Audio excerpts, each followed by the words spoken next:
मेरी माँ के सामने बहुत छोटा सा रूप बनाया बाबा ने और कहने लगे मैया हमको कुछ निशानी दे दीजिए। ग्रंथ है हमारा आपका श्री रामचरितमानस सोपान श्री सुंदरकांड में से भैया एक एक बात ऐसी है जो हमारे जीवन में आनंद भरने वाली है। देखो मेरे बाबा अतुलित बलधाम हैं, कवन सो काज कठिन जग माही, जो नहीं हो ये तात तुम पाही। लेकिन जानते हो माँ के सामने जैसे ही पेश हुए ना तो बहुत छोटा सा रूप है। और यहाँ पर एक सूत्र आता है, हम भले ही कितने बड़े क्यों ना हो जाएं, ऐश्वर्य में, पद में, प्रतिष्ठा में, कोई बहुत बड़ा पद भी मिल गया हो हमको, लेकिन एक बात का स्मरण हमको रहे, हम जब जब अपने श्रेष्ठ के सामने जाएं तो हमेशा हमारा कद छोटा हो, यानी विनम्र बनकर, छोटे बनकर उनके सामने पेश हो। आज के इस कली काल में परेशानी का एक ही कारण है। देखो पूरी मानसी में दो पात्र हैं, एक तरफ है हमारे प्रभु श्री राम जी, दूसरी तरफ है रावण। दोनों में मुख्यतः दो अंतर है। पहला प्रभु राम जी का देखो चित्रण देखिए आचरण का। प्रात काल उठ के रघुनाथा, मातु पिता गुरु नावहि माथा। प्रात काल उठ के रघुनाथा, मातु पिता गुरु नावहि माथा।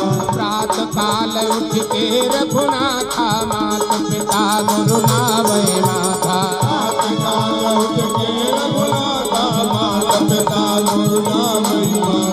प्रात काल उठ के रघुनाथा, मातु पिता गुरु नावहि माथा। प्रात काल उठ के रघुनाथा, मातु पिता गुरु नावहि माथा। यह श्रेष्ठ आचरण हमारे आपके लिए है जो प्रभु ने करके बताया।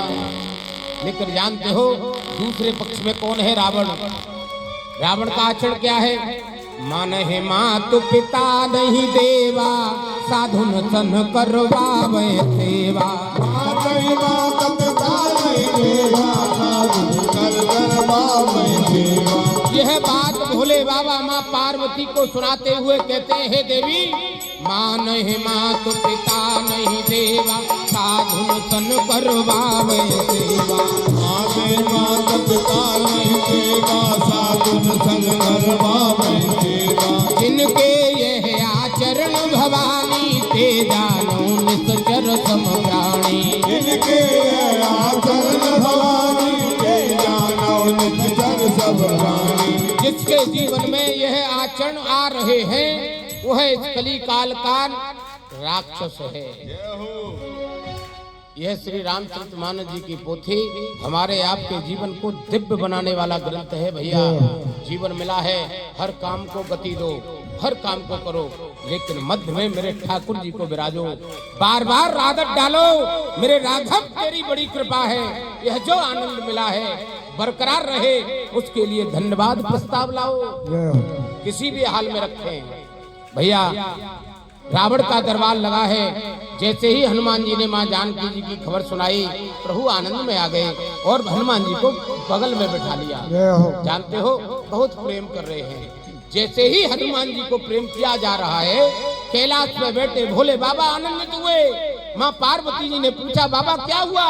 अरे माँ जानो नहीं, मेरे राघव का दुलार मिल रहा है।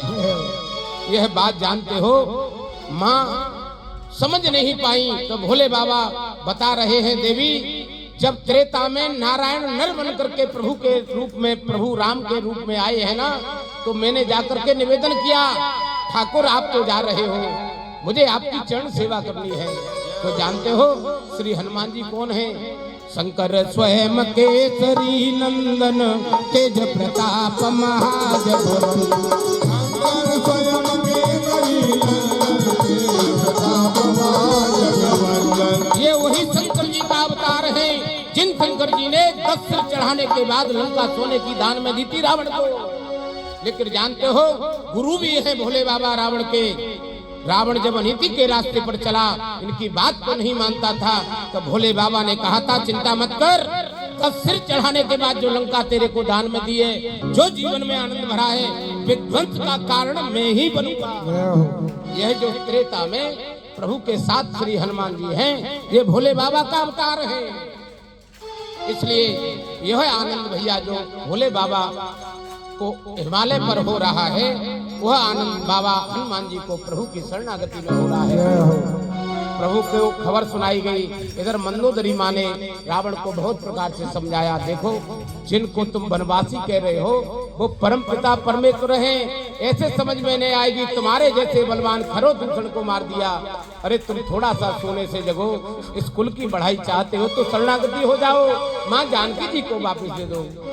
एक बात नहीं सुनता है, अहंकार में अंधा है, कहता है अरे तुम औरतों की तो बुद्धि ही ऐसी होती है, डरपोक, चल रहने दे। और हृदय से लगाकर प्रेम दुलार करके भैया अपने दरबार में चला गया। दरबार लगा है। मंत्री बताते हैं सरकार पूरी सेना समुद्र के उस पार आ गई है, क्या करना चाहिए? तो जानते हो जितने भी मंत्री हैं वह वही राय देते हैं जो रावण सुनना चाहता है। जब हमको कोई बहुत बड़ा पद मिल जाता है तो जानते हो अहंकार आ जाता है और हम इतने मद में अंधे हो जाते हैं, हम यही भूल जाते हैं कि हमारा पिछला जीवन काल कैसा था।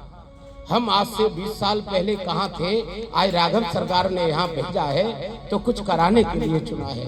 अहंकार में अंधा है, गुरु की मानता नहीं है, सचिव की मानता नहीं है, वैद्य की सुनता नहीं है।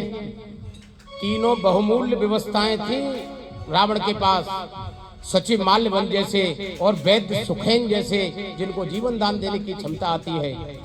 लक्ष्मण जी को जब शक्ति लगी, संजीवनी बूटी केवल सुखेन वैद्य ने ही बताई थी। रावण का बेटा मारा गया, क्या जिंदा नहीं हो सकता था? हो सकता था, लेकिन रावण उनको कोई वैल्यू नहीं करता था। कहता था अरे अरे अरे मेरे यहाँ का रहने वाला वैद्य क्या जानता है, ना ना ना इसका इलाज नहीं कराना है। सचिव वैद्य गुरु भोले बाबा साक्षात भैया, जिनके भोले बाबा गुरु हो उनका चेला ऐसी अनिति करेगा कि जगत जननी माँ जगदम्बा को हर के लाएगा? कदापि नहीं। लेकिन जानते हो रावण का एक भाव है, गुरु को तो मानता है कि ये मेरे भोले बाबा गुरु हैं, लेकिन गुरु की नहीं मानता। हम जीवन में ध्यान रखें, हमारे परिवार में जो भी श्रेष्ठ राजे हैं उनकी बात पर ध्यान दो। वह जो राय आपको दे उनकी बात को मानो, भले ही उनको ना मानो, लेकिन उनकी बताई गई रास्ता को आप मानेंगे तो जीवन में प्रकाश आएगा, अंधकार कभी नहीं आ सकता। संकट कटे मिटे सब पीरा जो सुमरे